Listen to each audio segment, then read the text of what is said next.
because, here we are the police, and you have 30,000 plus people looking at you saying, help me. And we literally can't, because we are trying to fend for ourselves. We are trying to help ourselves.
This is the Market Cafe on the left. Free live jazz music on the left. Montreal's Bistro, authentic Creole cuisine. You will not go hungry in New Orleans. Everywhere you turn, there is a place to eat.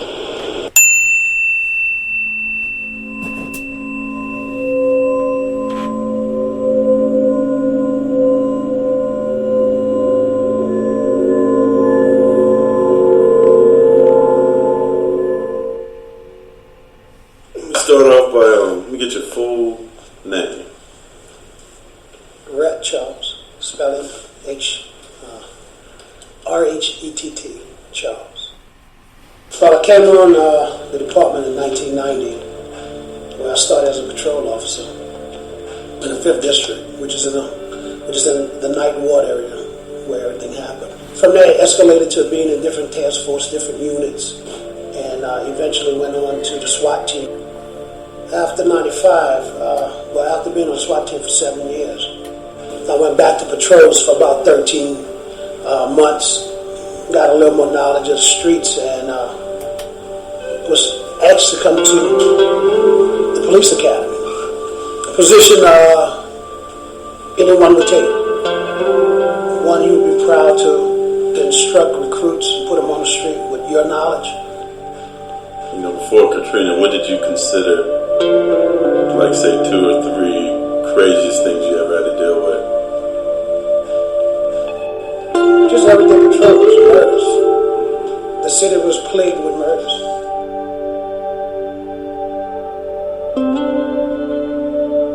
The last thing I remember everybody talked about that was maybe a year or 2 before I was born was Betsy. And I heard the stories from, my grandparents and other elderly people that Betsy was bad. Betsy had people on top of roofs waiting for rescues, and it was bad. There was probably about 10 storms between Betsy and 64, 65, and Katrina that turned the other way, or it was bad and the winds were out and the power was out for 2 days, but everything was fine. So, a lot of people didn't realize that, how bad it was going to be. They didn't, not that they didn't have TVs, they certainly had TVs, but they just thought they'd go stay in the Superdome, they'd be back tomorrow. But I just remember not knowing, I've been through so many of these false alarms here in New Orleans, so many tropical storms, so many hurricanes. I'd actually evacuated with the Saints a couple of years earlier. I think it was for Hurricane Ivan. I can't remember. I think it was Ivan. We actually evacuated out for 2 days to San Antonio, and it didn't even rain in New Orleans. I mean, so, that's why there was this, a lot of people wonder why everybody didn't evacuate, and really kind of criticize the citizens of New Orleans. Well, there's been so many false alarms. I got caught up in the Superdome while I was here, but it starts the beginning of Katrina.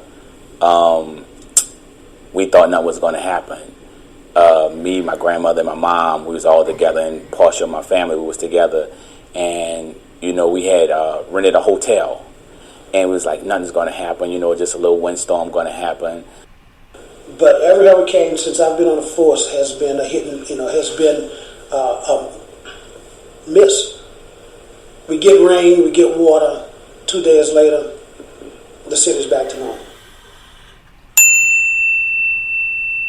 We've been very blessed so far. We've escaped the brunt of most of the hurricanes that have been generated, but now it looks like we're going to have to bear some of the brunt of this storm.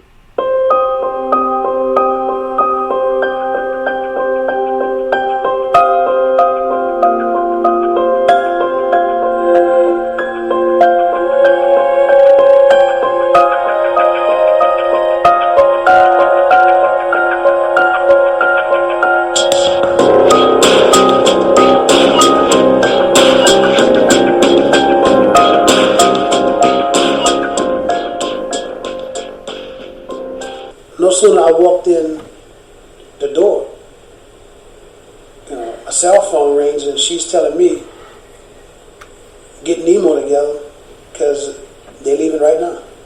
I just got an eerie feeling at that point because we're not originally from New Orleans, so evacuation to us meant nothing. This was actually the first time that I really said, okay, you know what? We got to get out of here. So I talked to my parents and I told them, I said, we can't stay. We got to leave. Something just doesn't feel right. I packed my bag. I went to, at the time, we had a dog. His name is Nemo. Nemo lived with Rhett. So I called Rhett. I said, we're not staying. We're going to leave. Apparently she knew something that I didn't know, but she said, we're leaving right now. I said, as this minute, I'm coming to pick Nemo up and we are leaving. And what'd you say? Why, Why are you leaving? So what do you remember doing that day? Saturday. She leaves. Relaxing. Doing? Relaxing. Nothing. Sitting on the couch watching TV. Sitting on the couch. Sitting on the couch doing things about the house. I hadn't even packed an overnight bag yet.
We need to get down to the Superdome. That's what we're going to be staging.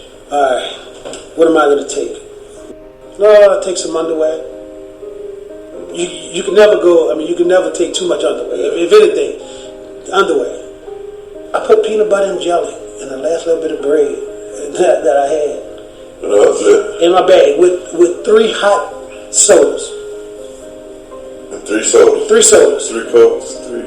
Big shots. Big, one of the local sodas. Yeah, no, pineapple, my favorite. 3 pineapple hot sodas. Get to the Superdome and find where all the police cars was. Park my car. We had child abuse. We had homicide. Yeah. We had the SROs, which is the school resource officers. We were all detailed to the Superdome. Just basically, hey, we're going to be in one of the super lounges. This is where the artists usually are behind the stage. It's called a super lounge, and there's 4. It goes around the Superdome. But we were confined to one of them, and this was where all the police was confined. Nice, tables, chairs. So all 50 y'all in this room. Yeah, and we fit comfortably. 2 screen TVs on opposite side in the middle. 6 TVs, smaller. So when we got to the Super Lounge to see where we were going to be, man, this is not going to be bad after all. And from that day on, the 28th was the day I considered us being on lockdown.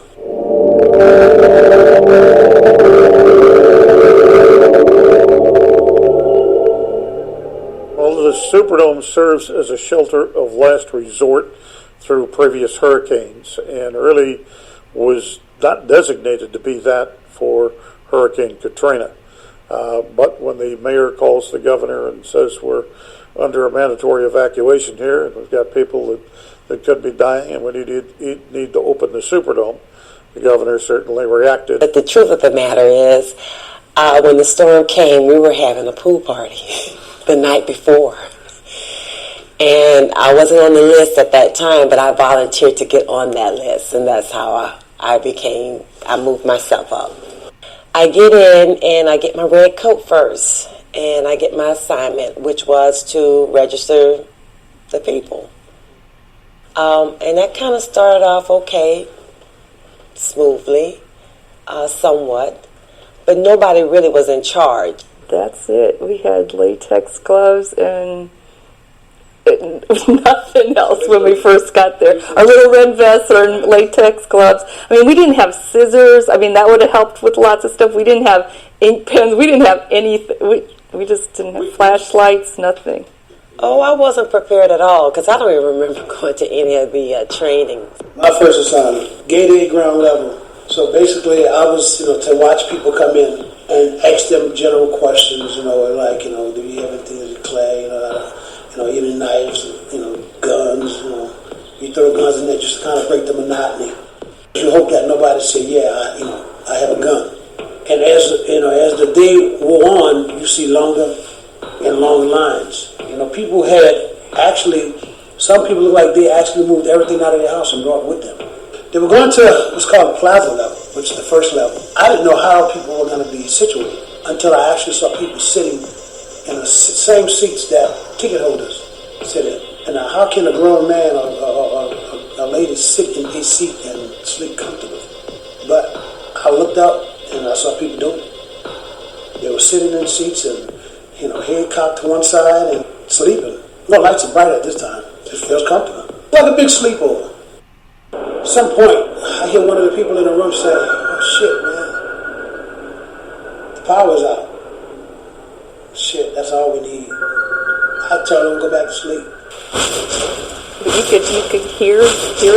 You heard before it ripped this banging, bang, bang. All you could literally hear and see was the roof, the roof of the Superdome flapping, paneling started coming loose. That allowed the water to come into the Superdome. And the seats are getting wet now, and people are starting to move. So the power's off now? Power's off.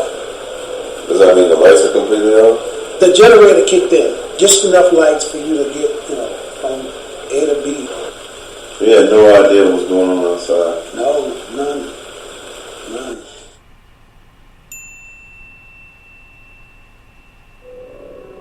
Well, when the storm hit and it passed, everything was fine. Now, phone calls from friends that had evacuated, what's it like? And, a lot of wind, a lot of rain, very little flooding, and everything was fine. We had no power. And then I remember the power going out at 5:29 Monday morning, because that's when the clock stopped, 5:29 Monday morning. And we had gone over to